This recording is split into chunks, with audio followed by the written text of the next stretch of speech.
You had a choice, and you made it. The notification sound from my wife's phone cut through the silence like a blade. 3 a.m., and Andrea was fast asleep beside me, her breathing steady and peaceful. The phone buzzed again on her nightstand, the screen lighting up with what looked like a text message preview I couldn't quite read from my side of the bed. I'm David Chen, 39 years old, and I work as an IT security specialist for Meridian Financial in downtown Cleveland. My job is to catch people doing things they shouldn't be doing with company systems. Ironic, considering what I was about to discover about my own wife. Andrea stirred slightly, but didn't wake up. Another buzz. This time I caught a glimpse of the sender's name, Riley. Not a name I recognized from her usual circle of friends or coworkers at her HR management position with Hartwell Corporation. I slipped out of bed quietly, my bare feet finding the cool hardwood floor. 17 years of marriage had taught me exactly which floorboards creaked and which ones stayed silent. I made my way to the bathroom, closed the door, and sat on the edge of the tub, trying to process what I'd just seen. Riley. Who the heck was Riley? The next morning, Andrea was already in the shower when I woke up. Her phone sat on the nightstand, face down, password protected. I'd never felt the urge to snoop before, but something in my gut was screaming that things weren't right. "Morning, honey," she called from the bathroom, her voice carrying that artificially cheerful tone she'd been using lately. "I'm going to be late tonight. Team building dinner with the HR department." "Another one?" I asked, pulling on my work clothes. "That's the third one this month." "You know how it is. Corporate culture initiatives never end." She emerged from the bathroom wrapped in a towel, her auburn hair dripping wet. At 36, Andrea was still stunning, with the kind of confident presence that had first attracted me when we met in college. But lately, there was something different about her, a distance that hadn't been there before. "What time should I expect you home?" "Don't wait up," she said, avoiding eye contact as she rifled through her dresser drawer. "It might run pretty late." Don't wait up. Those 3 words would haunt me for weeks. I kissed her goodbye at the front door of our suburban Cleveland home, the same ritual we'd performed thousands of times before. But as I watched her drive away in her silver BMW, something felt fundamentally wrong. At work, I couldn't concentrate. My job requires absolute focus, monitoring network security, identifying potential breaches, analyzing suspicious activity patterns. But all I could think about was that mysterious Riley and Andrea's increasingly frequent late nights. My colleague Jake Martinez noticed my distraction during our afternoon security briefing. "You look like someone who just discovered their password was password 123, he said with a grin. "Everything okay at home?" "Just tired," I lied. "Andrea's been working late a lot lately." Jake's expression shifted slightly, the kind of subtle change that happens when someone knows something they wish they didn't. "HR stuff keeping her busy? Team building dinners, corporate culture initiatives, you know how it is." He nodded, but there was something in his eyes that made my stomach clench. "Yeah, I'm sure that's it." That evening, I found myself alone in our house again. Andrea had texted around 5 to confirm she'd be late, adding that same phrase, "Don't wait up." I ordered Chinese takeout and tried to watch Netflix, but my mind kept wandering. I decided to do what I do best, investigate. Andrea's social media accounts were mostly private, but her friends weren't always as careful. I started with her closest friend, Melissa Thompson, whose Instagram account was public.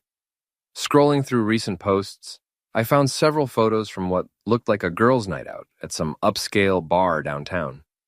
The timestamps showed last Tuesday, the same night Andrea claimed to be at a team-building dinner. In one photo, Andrea was laughing, drink in hand, sitting next to a man I didn't recognize. Tall, athletic build, dark hair, the kind of guy who probably spent more on protein powder than I spent on groceries. The caption read, "Girls' night turned into a party. Thanks, Riley, for showing us the VIP treatment." Riley. My hands were shaking as I screenshot the image. There was my wife, supposedly at a corporate dinner, actually at some bar with a man named Riley, who was apparently providing VIP treatment. I spent the next 2 hours going through every public social media account connected to Andrea's friends. What I found made my 17-year marriage feel like a complete lie. Photos of Andrea at restaurants I'd never been to, check-ins at bars during times she claimed to be working late, and Riley, always Riley, appearing in background shots, sometimes with his arm casually draped around her shoulders. The most damning evidence came from a video posted by Jenna Walsh, another friend from Andrea's circle. It was from 3 weeks ago. showing Andrea and Riley dancing at some club, her hands running through his hair, their bodies pressed together in a way that left no doubt about the nature of their relationship. I sat in my home office until 3 a.m., compiling screenshots and timestamps, cross-referencing them with Andrea's claimed work schedule. My IT security training had taught me to be thorough, to build an airtight case before making accusations. By the time Andrea came home at 3:47 a.m., I had enough evidence to destroy our marriage 10 times over. She crept into the bedroom quietly, thinking I was asleep. I listened to her moving around in the bathroom, heard the shower running. When she finally slipped into bed beside me, she smelled like expensive cologne that definitely wasn't mine. "How was the team-building dinner?" I whispered in the darkness. She jumped slightly, not expecting me to be awake. "Oh, you scared me. It was fine, long, boring corporate stuff." "Must have been really boring to keep you out until almost 4 in the morning. We went for drinks afterward. You know how Cheryl gets when she's had a few glasses of wine. She wouldn't stop talking about the new performance review protocols. Lie after lie after lie, each one cutting deeper than the last." "Sounds exhausting," I said, "and good thing you have such understanding colleagues." "Yeah, I'm lucky to work with such a great team." I lay there in the darkness, listening to her breathing gradually slow as she fell asleep, and I realized that the woman lying next to me was a complete stranger. The next morning, Andrea was gone before I woke up. She'd left a note on the kitchen counter. "Early meeting today, dinner with the girls tonight, don't wait up, love you." Don't wait up. There it was again. I called in sick to work and spent the day doing what I should have done weeks ago, real detective work. First stop was Hartwell Corporation. I didn't go inside, just sat in my car across the street and watched. At 11:30 a.m., I saw Andrea exit the building with a woman I recognized as her actual colleague, Sarah Kim.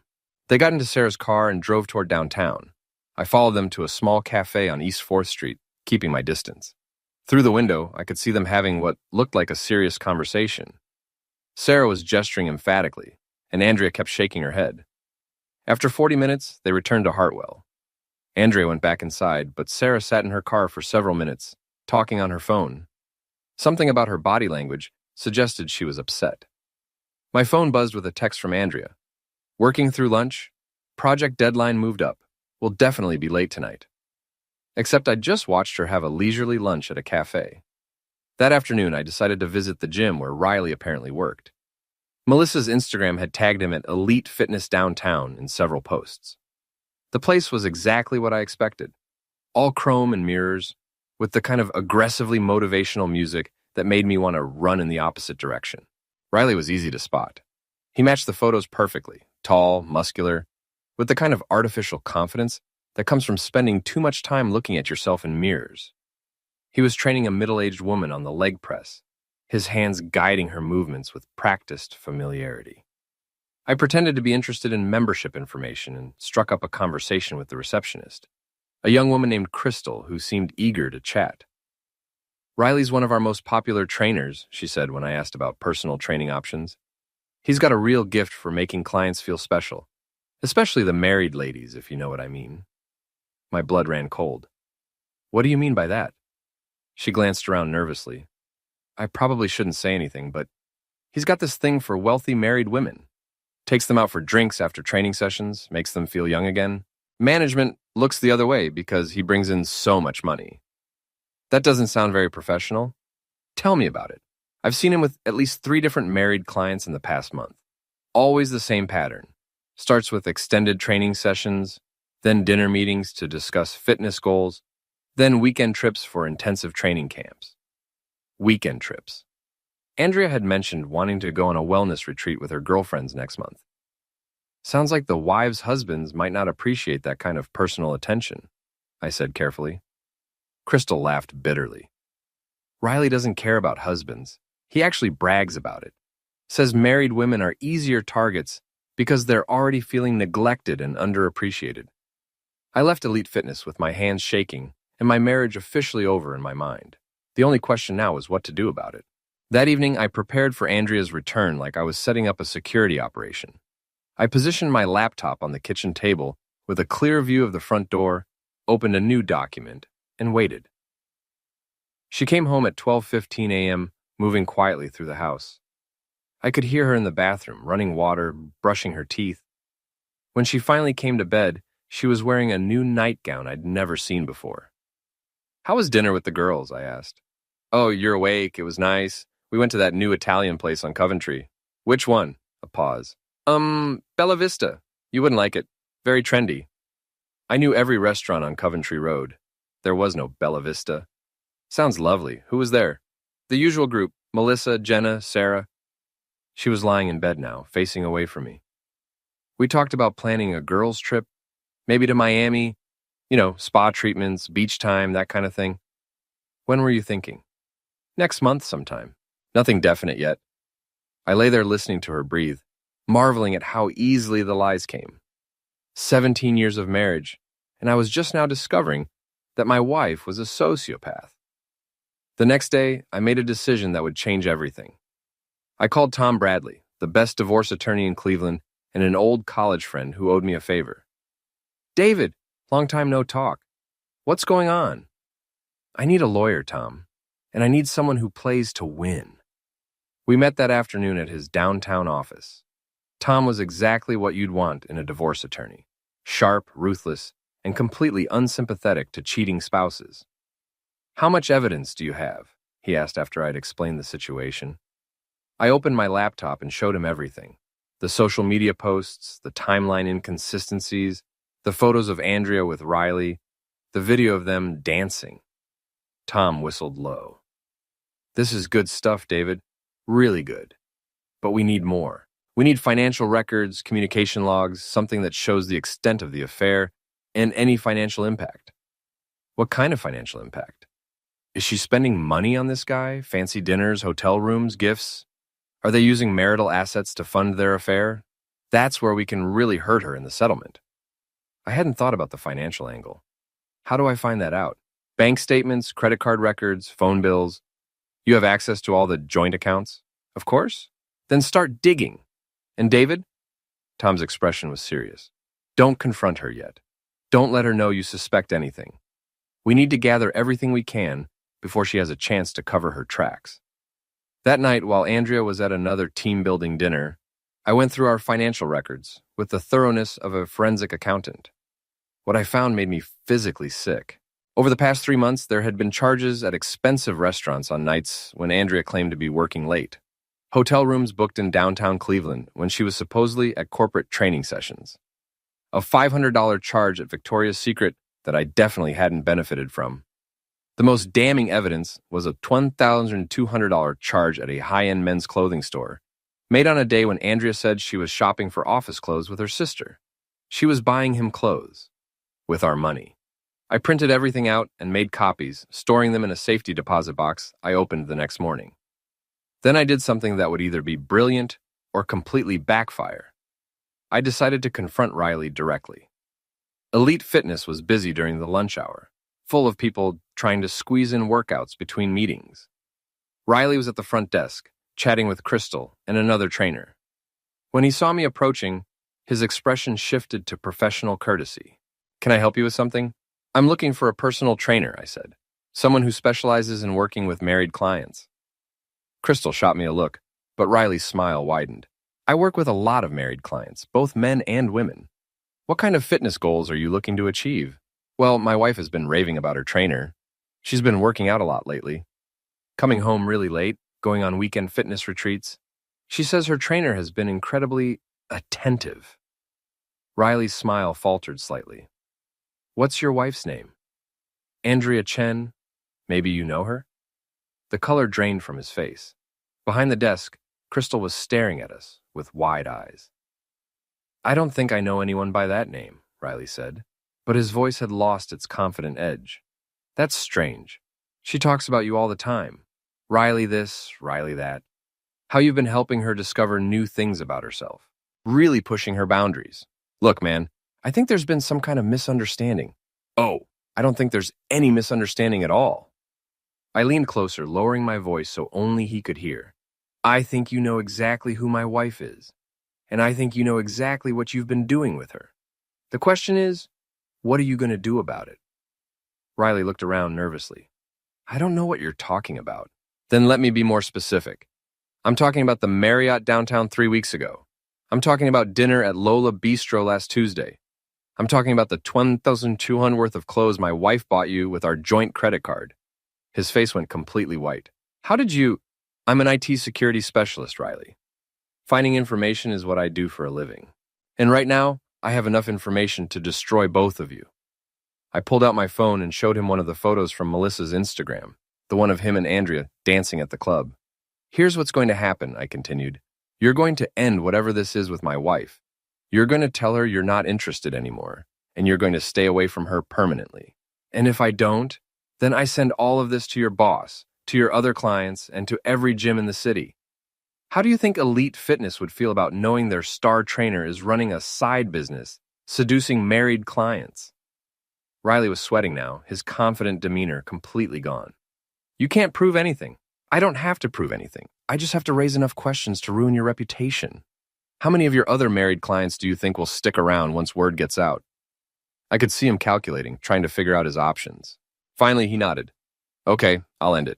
Good. And Riley, if I find out you've warned her about this conversation, our deal is off. I'll destroy you both. I left Elite Fitness feeling more powerful than I had in months. For the first time since discovering Andrea's affair, I felt like I had some control over the situation. That feeling lasted exactly 6 hours. Andrea came home that night earlier than usual, around 9 p.m., with red eyes and a grim expression. She went straight to our bedroom without saying hello and closed the door. I could hear her talking on the phone in hushed, urgent tones. 20 minutes later, she emerged and found me in the living room. We need to talk, she said. My heart started racing. Had Riley warned her despite my threats? Had I pushed too hard, too fast? About what? She sat down across from me, her hands folded in her lap. I know you went to see Riley today. So much for our deal. Did he tell you that? He didn't have to. The gym has security cameras, David, and Crystal recognized you from the photos on my desk at work. I hadn't thought about security cameras. Sloppy mistake for someone in my profession. So you admit you know him? Yes, I know him. He's my personal trainer. Is that all he is? Andrea looked me straight in the eye. What are you really asking me, David? I'm asking if you're having an affair. The words hung in the air between us like a toxic cloud. For a moment, neither of us spoke. Yes, she said finally. I am. I'd been expecting it, had known it was true for days, but hearing her actually say it still felt like a physical blow. How long? 4 months. 4 months. A third of a year. All those late nights, all those lies, all those times she'd come home smelling like another man. Why? She sighed as if my question was tedious. Because I'm not happy, David. I haven't been happy for a long time. So you decided to have an affair instead of talking to me about it? What was I supposed to say? That I'm bored? That our marriage feels like a business arrangement? That I can't remember the last time you made me feel desired instead of just convenient? Her words cut deep because there was truth in them. Our marriage had become routine, comfortable, predictable. But that didn't justify what she'd done. You could have asked for counseling. You could have suggested we work on things. You could have asked for a divorce if you were that unhappy. I know, you're right. I handled this badly. She looked down at her hands. But David, what you did today, threatening Riley, following me around, that's not okay either. Following you around? I went to one gym. Don't lie to me. I know you've been checking up on me. The questions about where I've been, the way you've been looking at me, how long have you known? Long enough to know that practically everything you've told me for the past 4 months has been a lie. She nodded slowly. So where does that leave us? I don't know. Where do you want it to leave us? I want to try to work things out. I want to go to counseling. I want to fix our marriage. What about Riley? It's over. I ended it tonight. I wanted to believe her, but trust was a luxury I could no longer afford. Just like that? It was never serious, David. It was just an escape, a way to feel young again. But I don't want to lose our marriage over it. We talked until almost midnight, going in circles. Andrea apologized. I expressed my anger. She made promises, and I questioned whether I could ever trust her again. By the end of the conversation, we'd agreed to try marriage counseling, but nothing felt resolved. The next morning, I called Tom Bradley. She admitted it, I told him. Full confession. Says she wants to work things out. Do you believe her? I don't know what to believe anymore. David, let me give you some advice. People don't usually confess unless they think they're about to get caught anyway. The fact that she came clean suggests she knows you have evidence. That's good for us legally, but it also means she's probably going to be more careful going forward. You think she's lying about ending it? I think people who are capable of lying for 4 months straight are capable of lying about anything. Don't stop gathering evidence just because she apologized. That afternoon, I installed tracking software on our shared laptop and set up alerts for our joint credit cards. If Andrea was serious about ending the affair, there would be no more suspicious charges or secret communications. If she was lying, I'd know within days. The marriage counseling session started the following week. Sarah Martinez was a no-nonsense therapist who specialized in infidelity recovery. Her office was neutral and calming, with soft colors and comfortable chairs that were supposed to make difficult conversations easier. Andrea, can you help David understand what led to your decision to have an affair? Dr. Martinez asked during our second session. I felt invisible in our marriage, Andrea said, not looking at me. David would come home from work, we'd eat dinner, watch TV, go to bed. Weekends were about errands and household maintenance. I felt like we were roommates, not lovers. David, how do you respond to that? I respond by saying that marriage is work. It's not supposed to be a constant romance novel. We have jobs, responsibilities, a house to maintain. I thought we were building a life together. But when was the last time you planned a surprise for Andrea? When did you last take her somewhere? Just because you thought she'd enjoy it? I couldn't answer because I couldn't remember. Our relationship had become efficient, practical, boring. That doesn't excuse what she did, I said finally. No, it doesn't, Dr. Martinez agreed. Andrea, do you understand why David feels betrayed? Of course I do. I lied to him for months. I violated our marriage vows. I spent our money on another man.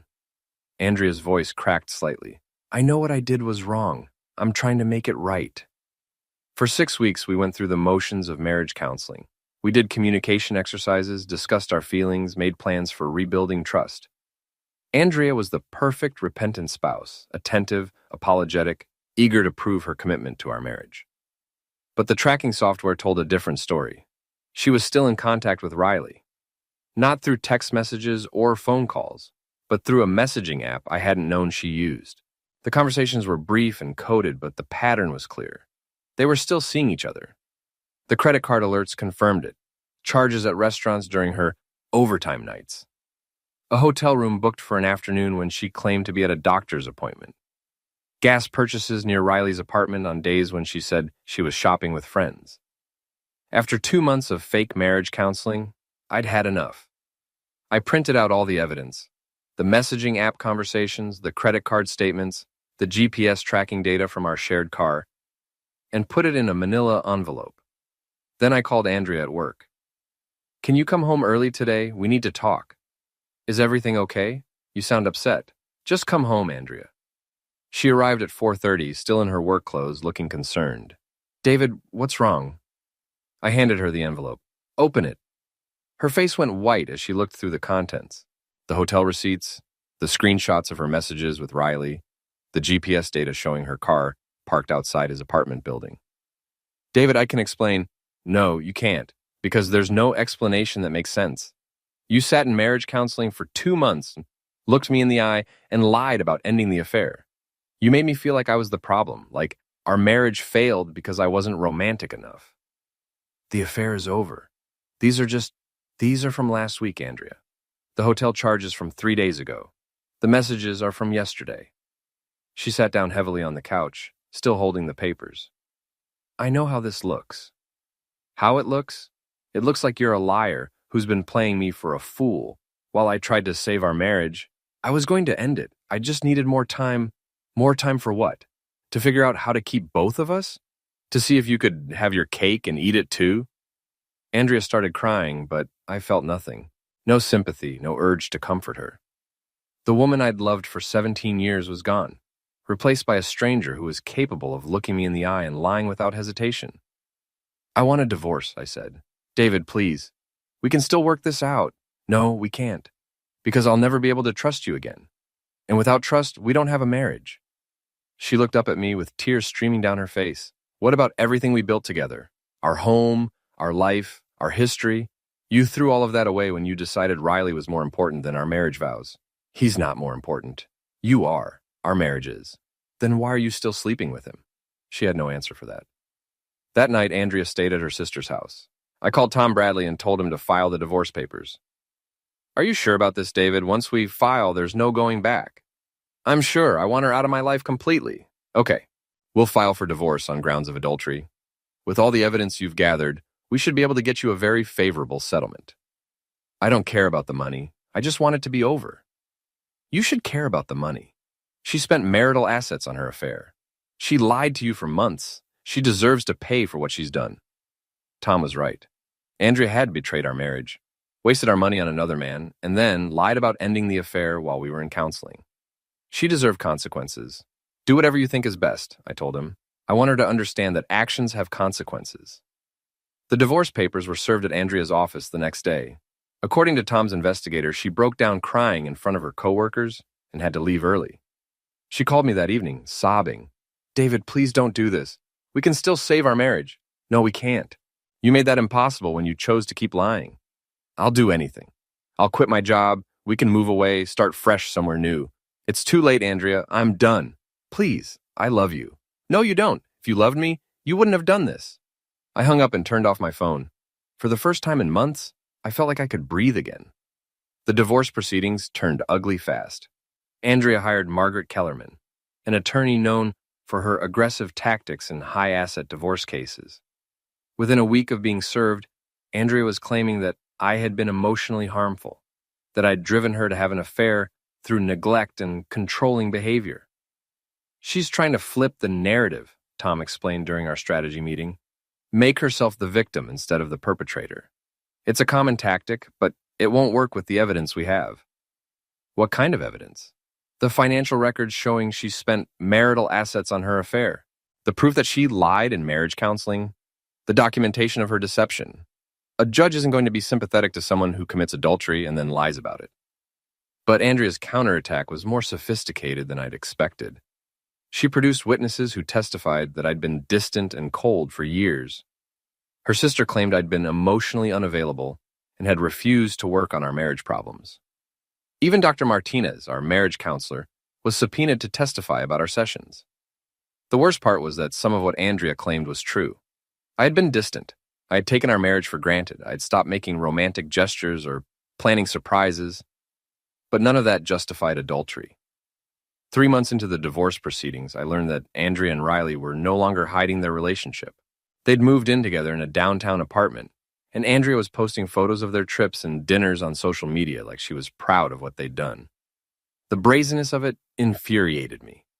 She was flaunting the relationship that had destroyed our marriage, acting like she was the hero of some romantic story instead of a cheating spouse who'd blown up her family. That's when I decided to stop playing defense and go on the attack. I started with Andrea's job. Hartwell Corporation had a strict ethics policy regarding employee conduct, and I was pretty sure having an affair with a personal trainer while lying to your spouse didn't align with their values. I sent an anonymous email to HR with copies of all the evidence I'd gathered, along with a note explaining that one of their managers had been using company time and resources to conduct an extramarital affair. The response was swift. Andrea was placed on administrative leave pending an investigation. Within a week, she was terminated for violations of the company's ethics policy and for falsifying time records. Next, I went after Riley's professional reputation. I created anonymous accounts on several fitness review websites and posted detailed accounts of his unprofessional conduct with married clients.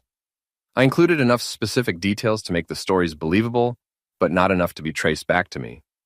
Elite Fitness started receiving complaints from concerned potential clients who'd read about Riley's reputation online. His client bookings dropped dramatically, and the gym's management began questioning whether he was worth the liability risk. But my most effective tool was something I hadn't expected: Andrea's friends. It turned out that most of our social circle was disgusted by Andrea's behavior. Melissa, who I'd thought was Andrea's closest ally, called me one evening with an unexpected offer. David, I need to tell you something. What Andrea did to you was horrible, and most of us have been talking about it. What do you mean? We all knew something was going on, but we didn't realize how bad it was until after you filed for divorce. The lying, the spending your money on him, the fake marriage counseling. It's sociopathic behavior. I appreciate you saying that, but no, let me finish. We want to help you. Andrea has been telling people that you were harmful, that you drove her to cheat. But we know that's not true. We've known you for years, and you're one of the most decent men any of us have ever met. Melissa and several other friends agreed to provide character witness statements for the divorce proceedings.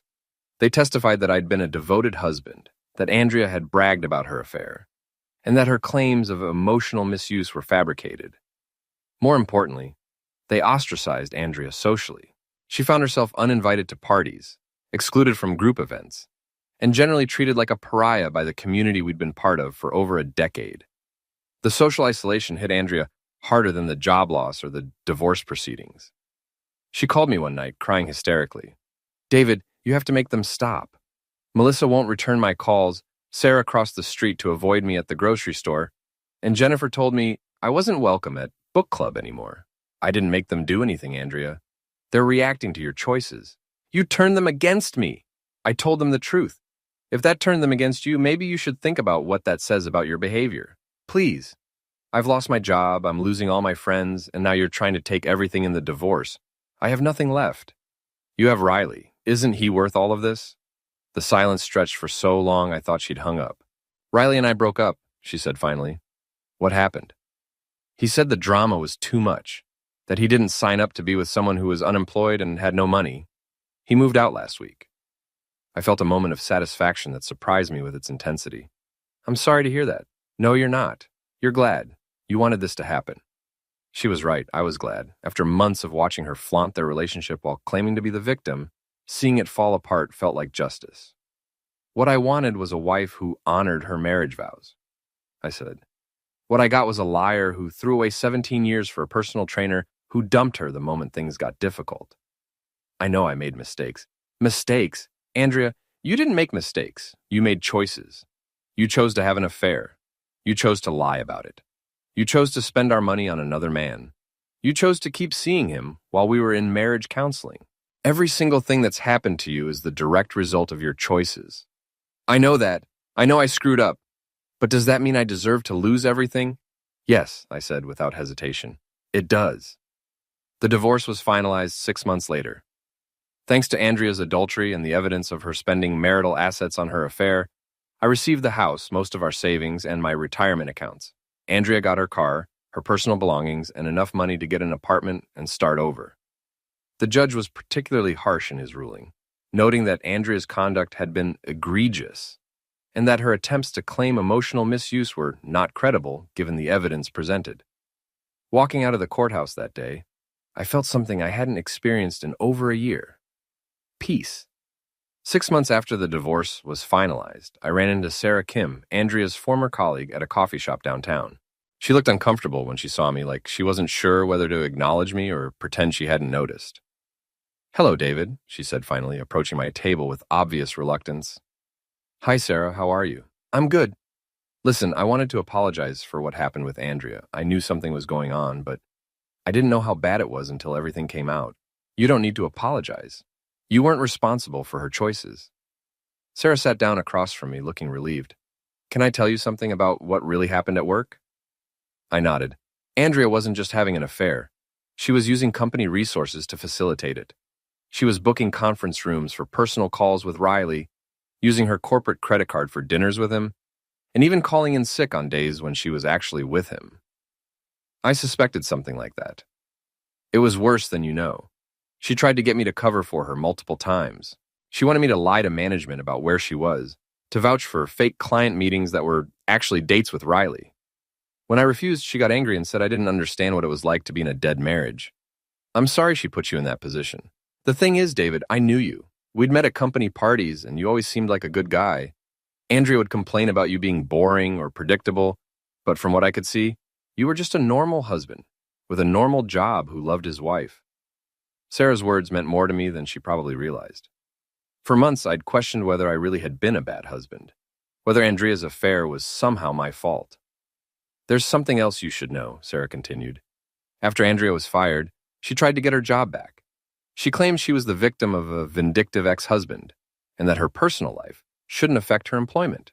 But when HR reviewed her record, they found a pattern of dishonesty that went back years. falsified expense reports, inflated client billing, things like that. The affair was just the final straw. This was news to me. I'd always thought Andrea was honest in her professional life, even if she'd become a liar in our marriage. So she didn't just lose her job because of the affair. The affair got her investigated, but the investigation revealed much bigger problems. She would have been fired eventually anyway. I left that conversation with a strange sense of closure. For over a year, I'd been focused on Andrea's betrayal of our marriage. Learning that her dishonesty extended to other areas of her life somehow made it easier to accept that the woman I'd thought I married had never really existed. That evening, I did something I hadn't done in months. I called my sister, Jennifer, in Phoenix. "David, I was just thinking about you. How are you holding up?"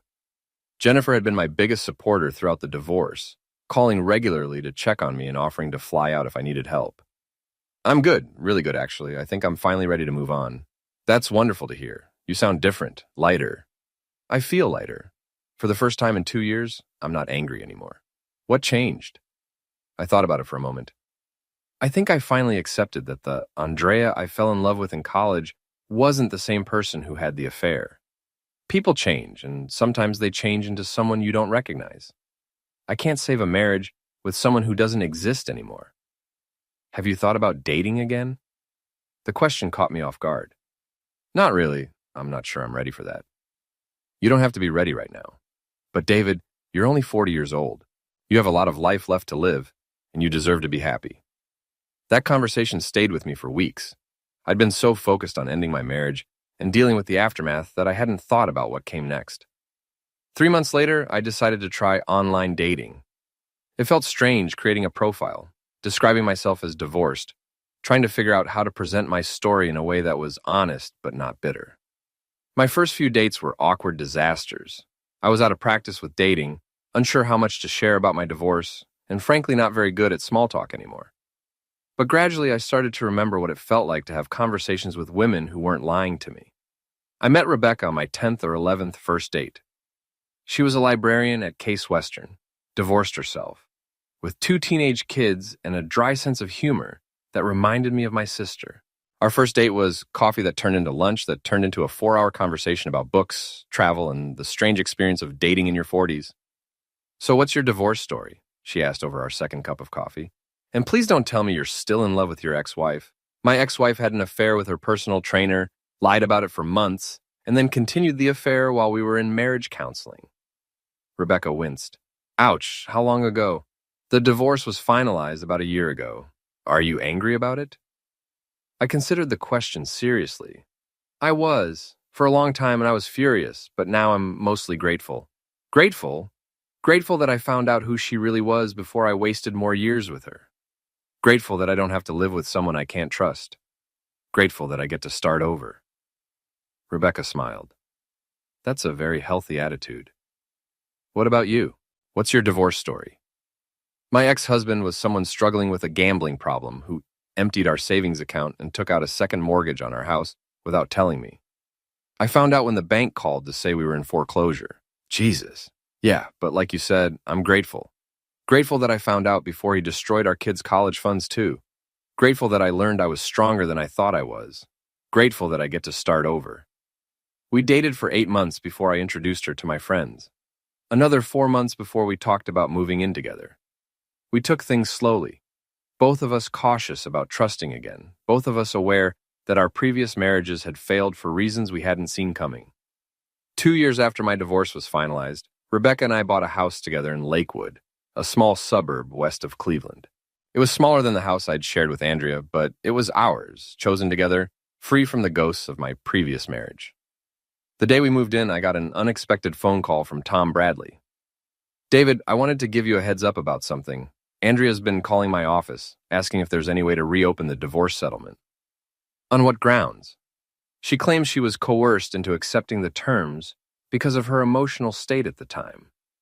She wants to challenge the division of assets." I felt a familiar anger rising in my chest, but it was different now. Less consuming, more manageable. Can she do that? Not successfully. The settlement was fair given her adultery and the evidence of her spending marital assets on her affair. But she can file motions and drag things out if she wants to be vindictive. What do you recommend? Ignore her. Don't respond to any attempts at contact. Don't engage with her legally or personally. She's fishing for a reaction, and if you don't give her one, she'll eventually give up. Tom was right. Over the next few months, Andrea made several attempts to contact me directly. She sent emails claiming she wanted to apologize, left voicemails saying she'd made a terrible mistake, and even showed up at my old house before realizing I'd moved. I didn't respond to any of it. I'd learned that engaging with Andrea only gave her power over my emotions, and I wasn't willing to give her that power anymore. The last time I heard anything about Andrea was from Melissa, who called to tell me that Andrea had moved to Florida to live with her parents. She's been struggling, Melissa said. Can't find work in her field because of what happened at Hartwell. She's been working retail jobs, but she can't afford to live on her own. I'm sorry to hear that, I said, and I meant it. I didn't wish Andrea ill, but I also didn't feel responsible for the consequences of her choices. She asked me to tell you that she's sorry, that she knows she destroyed the best thing in her life and she'll regret it forever. Okay, that's it, just okay. What else is there to say, Melissa? I hope she finds peace and learns from what happened. But her apologies don't change anything. They don't undo the lies or the betrayal or the wasted years. Don't you think people deserve second chances? I think people deserve the consequences of their choices. Andrea made her choices and now she has to live with them. Just like I had to live with the consequences of trusting someone who wasn't trustworthy. That conversation was 3 years ago.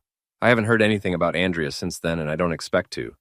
Rebecca and I got married last spring in a small ceremony in our backyard, surrounded by friends and family who had supported us through our divorces and celebrated our new beginning together.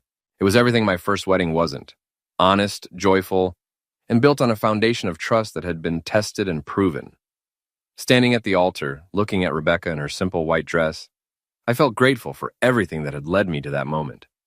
Grateful for Andrea's betrayal, because it had freed me from a marriage built on lies. Grateful for the pain of divorce, because it had taught me what I really valued in a partner. Grateful for the long process of rebuilding my life, because it had shown me I was stronger than I'd ever known. As Rebecca and I exchanged vows, promising to be honest with each other, to communicate openly, and to never take our love for granted, I realized that Andrea had actually given me a gift. By destroying our marriage, she'd forced me to discover who I really was and what I really wanted. And what I wanted was exactly what I had, a partner who chose me every day, who told me the truth even when it was difficult, who built our life together instead of tearing it down. The irony wasn't lost on me. In trying to find something better than our marriage, Andrea had lost everything. In losing our marriage, I'd found something better than I'd ever imagined possible. That night, as Rebecca and I danced to our wedding song in our backyard, surrounded by people who loved and supported us, I felt something I hadn't experienced in years. Complete happiness. I was exactly where I was supposed to be, with exactly the right person, living exactly the life I was meant to live. And I had Andrea's betrayal to thank for all of it.